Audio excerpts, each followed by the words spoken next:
Abdiisaa daawwattoota keenya gama Oromoo Diiyaasporaa miidiyaadhaan nucha kasaatti kan jirtanii obboleessa obbo Agumaa Baayisaa kan ta'anii obbo Abdiisaa Baayisaa waliin kan turtiidhaasaatti jiru. Isaan kun immoo obbolaa ta'uu isaanii egaa hanga danda'ame obbolota isaanii maqaadhaanii nuuf kaasaniiru nama guddaas ta'anii dhimma kanarratti nu sobu jennee waan shakkinu tokkollee hin qabnu wantoota hedduudha kan isaan nuuf kaasanii. Mee obbo Abdiisaa gaaffiin biroon ani isin gaafadhu keessaa qabxiilee hedduu kaastaniittu isin gama amantaa kiristaanaa keessatti illee waldaa hundeessitanii tajaajiltanii hojjettaniittu akkasuma immoo Oromoon ganamarraa immoo waaqeffannaa kanatti akka inni jalqaba itti barate immoo isa kanas kaastaniittu alkallattiidhaan haa ta'u gaa Oromoon har'a waaqeffataatu jira kiristaanatu jira islaamatu jira garuu Oromummaa akka walootti walitti qabna sabateedhaa fi mee dubbii isaanii dhageessaniittu yoo ta'e dubbiin isaanii tokkummaa Oromoo kana hin huba jettanii yaaddu isininoo akka dhuunfaatti isin gaddisiiseera yoo ta'u Oromoon isa akka kanaadhaaf maal gochuu qaba deebii akkamii kennuu qaba jettanii yaaddu moo hundumtuu inni kiristaanaas achi as bahee hanqina isa tokko haasa'u inni islaamaas hanqina isa tokko haasa'uun kuni saba keenyaaf furmaata ta'a waanuma isinitti iyyutti qabsaa turtaniif furmaata ta'a waan baay'een kaleessatti wareegaman har'a immoo itti wareegamaatti jirani tokkummaa Oromummaa kana itichuu ni danda'a laata inni kun mee isa kanarratti balaansi godhaatii akka nama Oromoo tokkoof hayyuu amantaa tokkootti mee isa kanarratti dhaamsa maalii qabdu?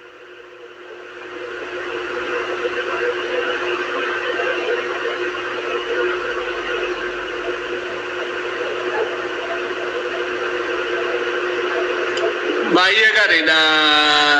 obboleessa kiyya rabbi si haa eebbisu sagantaa kanarratti na dhiyeessuu keetiif baay'ee galatoomi guddaan si galateeffadha galanni kee daangaa hin qabu na biratti akka salphaatti hin ilaalu waan kana gochuu keetii fi barbaadee na argitee asirratti sooshaal miidiyaa kanarratti na dhiyeessuu keetiif baay'ee si galateeffadha hundaa dura. Dhugaadha namichi kun obboleessa kooti Oromoon immoo hundinuudha Oromoodhaaf qabsaa yookaan immoo mirga Oromoodhaa eegaa yookaan Oromummaa isaatiif jiraataa jedhanii amanuun hin danda'amu amantii kam keessatti kiristaanas ta'e islaamaa yookaan waaqeffataas ta'e kaamiyyuu yoo ta'e eetistis ta'e akka kamittiyyuu hundinuu karaa tokkorra deema. Fedhii tokko qaba jechuu hin dandeenyu. Agumaani adda bilisummaa Oromoo wajjin waliin beeku. Tasumaayyuu inni duraadhaa adda bilisummaa ABO, OLF, ONEG waan jedhamu kanaa wajjin waliin hin beeku maqaa dhagahi malee. Ragaadhaan inni isinii dhiyeessa yoo ta'e yoo feetanii. Maal jennaani agumaan maaliin akkamitti biyyarraa bahee yoo jette wanti qoshee tokko irraa hima ishee dhumaadha isa kabiraadha kan inni maatii keessatti hojjette sana hin kaasu kan inni fira irratti hojjette kan inni yaada isaatiidha irratti hojjette sana hin himu akka sa'aan afaaniin salphadhu garuu sammuu qabaa natti dhaga'ama deebisee gowwaa tokko arrabsii jedhanii nu addunyaa of arrabsaa jedhan deebisee waan inni hojjete kana amma waa deebisee himuuni an akka of arrabsuu tokko tambuudhaadha beekaa natti dhaga'ama I'm feeling shame really garuu ishee waan inni hojjete biyyarraa bahee akka nama siyaasaa tokkotti waan biyyarraa bahee of fakkeessa garuu dubartii Faranjii tokko isheen Jarmaniidha American missionary Louis Pasteur Hosteni Allah sana kajirtu German missionary da sheni nama jabe citizen Germany di ishetti dhaqeeti birri soddoma kenni narrakkadhe waan nyaadun dhabe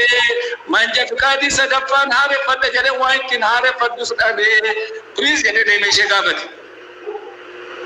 Dhuguma jettee himaanitiin itti dhagahame dubartii adiin kuni dhalootaan Jarmaniidhaan kuni isaaf birri soddoma laattee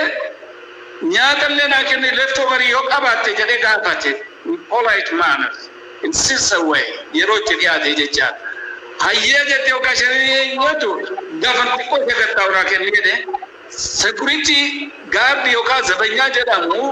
sana eeyyamsiistee fuutee ol gashitee yookaan shanii nyaatu waan taane irratti hojjeteeti doolaara 5,000 ol irraa saamee halkan sana badee biyyarraa bahee Keeniyaa seene. Barakam kun kan raawwate barakam ture maqaan nama sanaa hin beektu laata? Maqaa hin beeku ani dirree waan jira suni 90 around 97 or 96 keessa ma 87 86 87 kana keessa saayidira atoko dubartiin kun ni matte moo akkamitti odeeffannoo kana dhageessan isin? Keezinitti banamee ture keezinitti banamee qabale asirratti kaffitanya simminti kajedhani naannoon suni achitti barbaadamaa ture obboleettiin keenya tokko amma kan yeroo sana waa'ee isaa hordofaa turte amma Jarmanii jirti Maariyaam Margee Baayisaa jedhamti Jarmanii jirti obboleessi keenya tokko ammallee Finfinnee jira Waggaarii Baayisaa ka jedhamu Naggasee Baayisaa ka jedhamu obboleessi hangafoonni keenya biyya jiru hin beeku kan maatii guutuu beeka obbolaan keenya hin beeku eessuma kan nu taane Haayiluu Tarfaasaa Ameerikaa jirani hin beeku keesi kan isaan Ameerikaa jiru waan kana dhugaasaa himuu danda'u keesi inni ittiin biyyarraa bahee dubartii adii humnaan gudeedee maallaqa irraa haatee dhokatee biyya badee Naayiroobii seene Naayiroobii irraallee nama tokko biratti tuqataree nama daaf ka jedhamu kampanii Jarmanii keessa nama hojjetu isaaf akka gaarden booyitti utuu isaa hojjetu isa jalaallee saamee waa biraa irratti godhee sobaan keesi sobaatiin akka nama siyaasaatti nama politishiyaanii of godheeti Ameerikaa seene amma waa'ee isaatiif new social security isaa detailii social security isaatiif qorachisiisaan jira inshallah rasuula rabbii fi islaamatti bu'e milkaa'u namichi kun gaafa nama individually nama humna hin qabne dadhabaa gaafa miidhe gaafa sana hin bahe amma garuu isa jabaatti bu'e rasuula sallallahu alaihi wasallam islaamummaa addunyaan ittiin bultu shari'aa islaamaa addunyaan kuniiti jireenya boodaadhaan bara dhufuufis jireenya dhufuufis duniyaa isa dhufuufis ittiin jiraatani isa kana tuqe rabbitu itti duule ana miti obboleessa isaanii rabbi isani tuqetu itti duule amantii inni tuqetu itti duule obboleesso. Tole daawwattoota keenyaa egaa nu caqasaatti kan jirtan tamsaasa kallattiin isinii darbaatti kan jiru gama Oromoo Diyaasporaa Miidiyaadhaan keessummaan keenya guyyaa har'aa obbo Abdiisaa Baayisaa